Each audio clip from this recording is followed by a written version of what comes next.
Good day mga ka-sounds, welcome back na naman sa ating panibagong video ngayon. Sa mga hindi pa nakakilala sa akin, ako pala si Henry.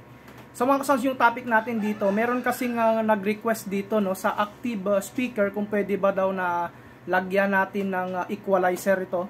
So ngayon yung demo natin, ipapakita lang natin dito sa ating nag-request dito na kabitan natin ng equalizer yung ating active speaker. So yung ating available dito na active speaker is yung ating Broadway CB15A.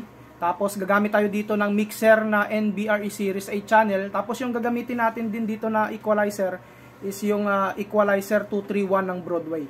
Ito yung ating mga gamit, 8 channel na NBRE series ng Broadway dito. Yung ating equalizer dito na EQ231A ng Broadway.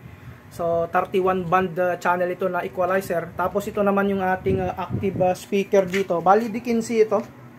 So ayan. Sa ating CB15A dito, meron na rin yung built-in equalizer. Tapos kabitan lang natin ulit dito ng equalizer na 231. Pakinggan natin kung ano yung tunog ng ganitong setup natin. So mahina lamang yung sound setup natin dito dahil mayroong klase dyan sa elementary. Yung main topic natin dito kung pwede siyang lagyan ng equalizer pa. So pwede pala siyang lagyan dito ng line out. So pwede tayo maglagay dito ng extra amplifier dito for ano natin for sub kung gusto niyo na magkaroon ng sub ito. So napakasimple lamang yung connection natin dito. So ayan dito sa ating mixer, yung main output natin, i-connect muna natin ito sa ating equalizer. Gagamit tayo dito ng XLR male female. Makikita nyo meron siyang main out dito. So saksak lang tayo dito sa right and left. Tapos connect natin ito sa ating equalizer. So ito yung likod ng ating equalizer dito. Yung left channel ng ating mixer sa input channel 1 natin yan ilalagay. Tapos yung right channel ng mixer sa input channel 2 ng equalizer natin yan ilalagay. So yan, connected na yung ating mixer at saka yung equalizer natin. Bali yung equalizer natin, ikakabit na natin ito sa ating CB15A na active speaker. Bali sa active speaker natin, meron siyang input dito. Makikita nyo, may line in. So check ninyo yung mga active speaker ninyo kung meron siyang line in. Dahil pag merong line in yan, pwede ninyo yan na lagyan ng mga equalizer or anumang mga processor yung ikakabit nyo dito. So yung kanyang lagayan dito ng line in is RCA. Makikita nyo dito, may left and right. So gagamit tayo dito ng XLR female going to RCA. Ito yung gagamitin natin na connector dito, yung cable natin RCA ito going to XLR female. Unahin natin dito sa ating active speaker So saksak tayo dito sa kanyang RCA dito, right and the left. Ito naman yung ating XLR female, yung left channel doon i-connect natin dito sa output channel 1. Tapos yung right channel sa active speaker natin, output channel 2 din yan. So yan, connected na yung ating equalizer dito sa active speaker natin. Pwede na natin yung i-test. So mag-play tayo ng music mga ka-sounds. Bali yung ating player pala, Bluetooth, nakakonect yan dito sa ating mixer dito. So ngayon, mag-play tayo dito ng music.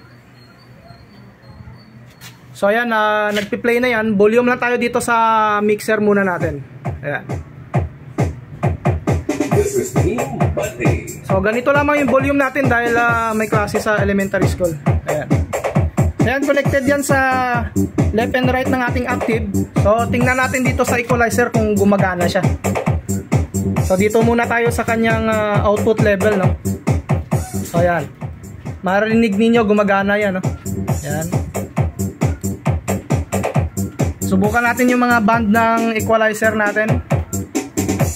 So ito siya yung kanyang high. So ayan, marinig ninyo, nawala yan. Ayan. So ayan, gumagana yung ating equalizer na connected sa CB15A natin. Connect, ibalik lang natin, balik. Ayan. Balik din natin ito. Ayan.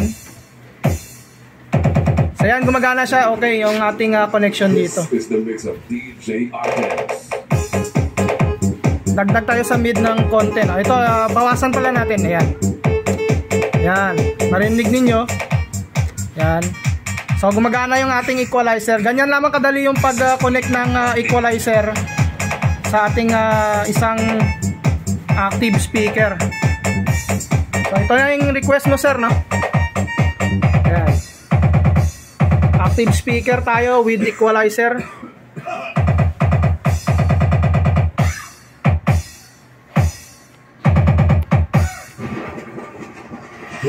the mix of DJ Artemis.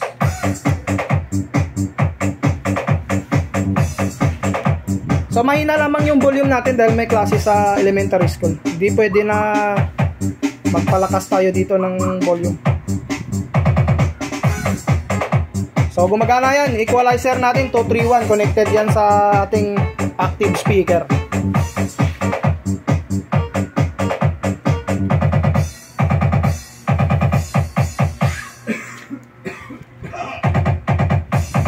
Punta tayo sa harap.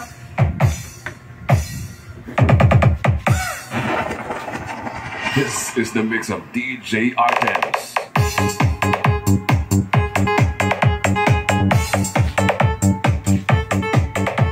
So ayan, okay na okay yung connection natin dito. So sana na satisfied na si sir dito sa kanyang request. Ayan. Naka-line in tayo sa ating active speaker equalizer with the mixer tayo.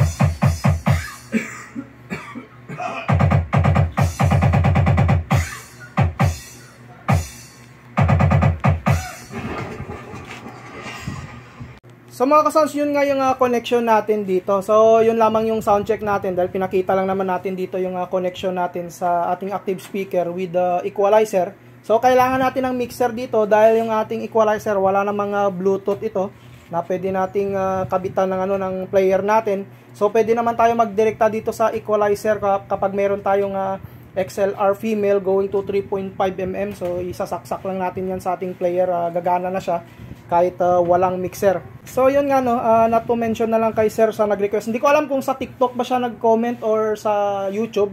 Nakalimutan ko, basta kagabi may nakita ko na ganito yung comment eh.